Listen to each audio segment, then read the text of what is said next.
Olá, meus amigos do canal Critica Brasil, sejam todos bem-vindos. Senhoras e senhores, a vitória de Donald Trump nos Estados Unidos está fazendo o bolsonarista assim, ter orgasmos múltiplos. Bolsonaristas na internet estão comemorando a vitória de Trump como se fosse a sua própria vitória, a vitória de Bolsonaro.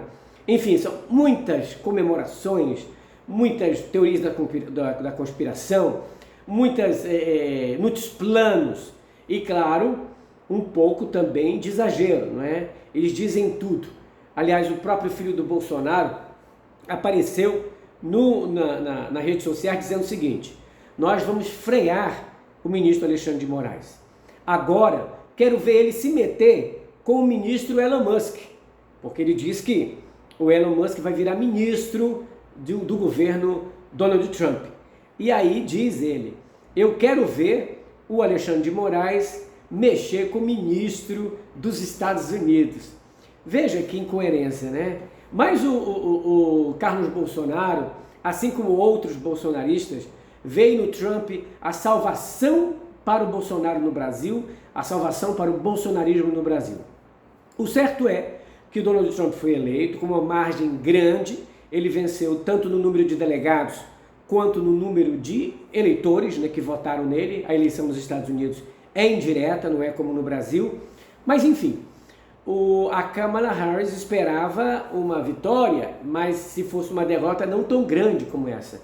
Uma onda vermelha lá nos Estados Unidos e uma onda bolsonarista no Twitter, no Instagram e em muitos lugares. Os próprios ministros do Supremo Tribunal Federal brincaram quem seria barrado nos Estados Unidos no Supremo Tribunal Federal. Porque os bolsonaristas estão dizendo: quero ver agora ministro do Supremo viajando para os Estados Unidos. Quero ver esse pessoal por lá. Bom, a gente sabe que eles gostam mais da Europa do que dos Estados Unidos. Mas tratando do Brasil, o presidente Lula reconheceu a vitória de Trump e Lula disse o seguinte sobre a vitória dele: que a democracia é a voz do povo. Dizendo o seguinte: aqueles que vencem devem assumir, os que perdem devem reconhecer. Como disse a Kamala Harris, dando uma cutucada no próprio Donald Trump, que quando perdeu não aceitou a sua derrota e até agora não aceita. Como Bolsonaro não aceitou a sua derrota. Quando foi Haddad o perdedor, Haddad aceitou a derrota. Agora Kamala Harris perdeu as eleições, aceitou a derrota. O Bolsonaro e o Donald Trump são parecidos.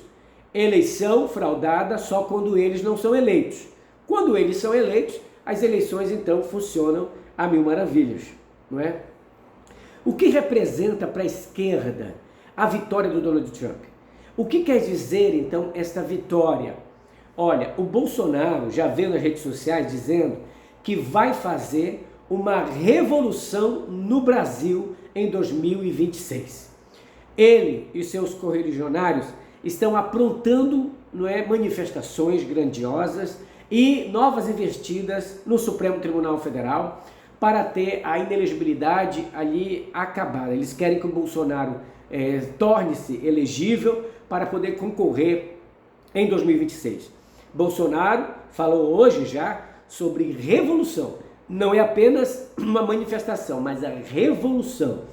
E isso tem animado a gadaiada. A gadaiada está sendo mantida viva com teorias da conspiração, com teoria de mentira, com o nojo que eles têm de qualquer coisa de arte, mas sobretudo com mentira. Enquanto houver mentira no mundo, o bolsonarismo e o trumpismo vai muito bem, obrigado.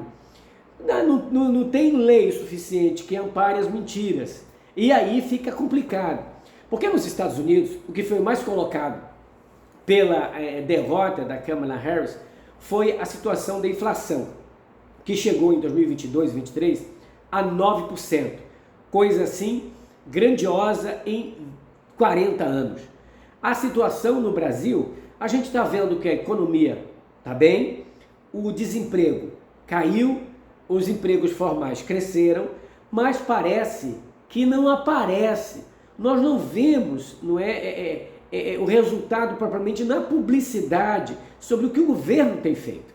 E isso cresce, esse desalento. A gente que é YouTube, a gente vê um certo desânimo na esquerda. Tanto aqueles que nos assistem, quanto aqueles que não acompanham. A gente mesmo, o povo parece que está desanimado, mesmo estando no poder. Eu lembro que quando, em 2019, 2020, quando estávamos fora do poder, parecíamos mais fortes que agora. Eu não sei qual é esse movimento que parece que estagna. A economia vai bem, mas a publicidade vai mal. A economia vai bem, mas a insatisfação cresce por causa das pautas, chamadas pautas de costume. O trumpismo e o bolsonarismo, eles incutem ódio na pessoa, eles incutem raiva na pessoa. E a raiva, ela cresce, a raiva, ela ganha forma. E se a gente não tem, em contrapartida, algo por que lutar, algo por que defender, as pautas ficam vazias. Você dê uma olhada, por exemplo, nos canais de esquerda. É uma mesmice só. Não há qualquer pauta reivindicatória, qualquer coisa grandiosa que a esquerda diga assim, nós estamos fazendo isso aqui, a não ser aquela coisa da economia, mas que não aparece muito. Então nós estamos fazendo o seguinte, a coisa está bem, mas parece que está mal. A economia vai bem, mas parece que vai mal.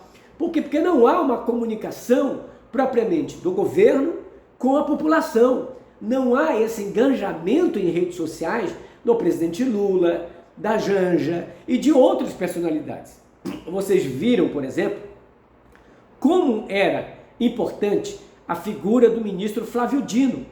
Quando o ministro Flávio Dino era ministro da Justiça, vocês viam que havia pauta de confronto. E é isso que as pessoas elas precisam entender. Se não houver essa pauta de confronto para a extrema-direita cresce e cresce muito, porque ela fica falando de pautas de costumes, de ideologias e tal, e tal, e tal.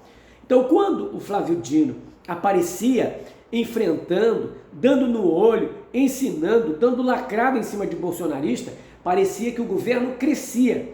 Tiraram a figura do ministro Flávio Dino, o colocaram dentro do Supremo Tribunal Federal, aonde ele fica sem espaço de publicidade, aonde o governo parece sumir, e aí a impressão que dá é que está todo mundo muito fraco, muito arruinado, porque a publicidade é fraca. Essa vitória do Donald Trump é um sinal para o brasileiro, que se a esquerda não se ajeitar, vai levar uma surra também. Aí alguém pode dizer, ai Aquias, tu é muito pessimista, não diz isso não. Mas veja, você mesmo está desanimado. Se a gente não dá um gás, se a gente não dizer acordem, vamos à luta, vamos ao enfrentamento, vamos fazer algo que pareça esquerda, que pareça defesa do trabalhador, ou alguma coisa que implique em confronto, porque infelizmente a população ela quer esse embate de ideias, ela quer esse reavivamento de coisa. Qual é a diferença? Parece que está todo mundo calmo, parece que está todo mundo assim. Então as pessoas não entendem a calmaria como coisa boa. Ela entende a calmaria como se fosse a apatia do governo. Infelizmente é isso que dá. Veja as pesquisas, veja as eleições municipais que teve, a esquerda perdeu, o Centrão e o bolsonarismo ganharam muito nessas eleições, e aqueles que querem esconder essa coisa toda ainda ajudam a afundar e a desanimar ainda mais. Agora, quem que tem que dar o ânimo? Não são os youtubers. Não espere que a gente dê todo o ânimo, porque quem faz notícia não somos nós. Quem cria notícia é o governo. Se o governo não cria notícia, se aqueles que estão no poder não criam notícia, nós não temos como fazer. Tanto é que você não busca, por exemplo, a nossa audiência caiu muito. Caiu todas as audiências. Por quê? Porque não há um plano inovador, não há qualquer coisa que a gente vence. Olha, gente, aconteceu isso. Não há qualquer embate, não há mesmo uma proposta de dizer o seguinte, nós vamos colocar esses pilantras na cadeia, não há qualquer crítica ao Bolsonaro, a coisa está muito mesmice e a extrema esquerda adora esse silêncio a extrema direita adora esse silêncio da esquerda. Então é preciso a gente compreender que o que aconteceu nos Estados Unidos pode acontecer aqui. Veja o que aconteceu lá nas eleições, quando o Trump não aceitou, o Bolsonaro não aceitou, o que houve lá e o que houve aqui. Normalmente, essas pessoas, os trumpistas e os bolsonaristas, são alimentados pelo ódio, pela raiva, pela indisciplina, mas sobretudo pela crítica. Então a crítica é contundente, dizendo: o que a gente está vendo de bom? O que esse povo está mostrando? E você não tem, não é? É uma contrafação deste erro. Eles estão fora do governo como se estivessem dentro. Nós não estamos fazendo liderança. A extrema-direita está cheia de líderes, ainda que nojentos, escrotos, mas está cheio de lideranças. André Fernandes, o Gustavo Gaia, o próprio Nicolas Ferreira, o Tarcísio. Essas lideranças que aparecem, elas tendem a ofuscar um pouco a família Bolsonaro, mas depois elas se juntam fazendo isso. Já na esquerda nós temos eu diria, uma diminuição dessa inovação. Você não vê essa inovação de lideranças. E as lideranças que podem aparecer, o próprio partido vai e abafa. Então é complicadíssima essa situação. A gente espera que o governo Trump, o presidente Lula, é um cara muito safo, tem um jogo de cintura muito grande, vai fazer um governo com o Donald Trump do jeito que fez com o Biden. O governo Biden é apagadíssimo, o que talvez explique a vitória do Donald Trump é o Biden apagado, um governo, né, que não mostrou absolutamente nada, uma inflação alta, e a Kamala Harris, como vice-presidente, não tinha como fugir das responsabilidades ali da inflação do Biden. A situação no Brasil, ela tende a se agravar. Essa revolução que o Bolsonaro pede é conclamando os seus eleitores à rua. O bolsonarismo, ele tem em si um fanatismo muito grande e isso faz com que ele seja mais ativista na internet. Eles não perdem um youtuber, não é? Eles assistem todos, eles colaboram com todos. Diferente nós da esquerda. Se não houver notícia pauta-bomba, vocês não assistem a gente. E a gente acaba falando sozinho, porque não há essa união. É engraçado que o lado de lá se une, apesar de todas as coisas ruins que tem. O lado daqui se algalfinha, fica disputando coisas e não coloca nova liderança. 2026 está chegando, eu quero ver o que o PT e os partidos de esquerda vão fazer com o aparecimento de novas lideranças. Aí a situação pode feder ainda mais. Tanto o Eduardo Bolsonaro como o Bolsonaro falaram isso, né? Eles exageram, é lógico, mas há um pouco de desânimo no sentimento da esquerda, porque parece que quando estávamos fora do governo havia uma militância maior pela vitória do que agora que estamos dentro. É preciso a gente repensar e pensar o seguinte: não basta estar bom, é preciso aparecer e parecer que está bom. Não adianta a inflação estar boa, segura, se você não vê isso nas redes, se você não vê o governo dizendo, se você não vê outras coisas aparecendo. Infelizmente, a Secretaria de Comunicação do governo é uma secretaria que fala entre os seus, não é uma secretaria de comunicação, não é uma publicidade que abrange, que atrai, e falta falar a linguagem do povo.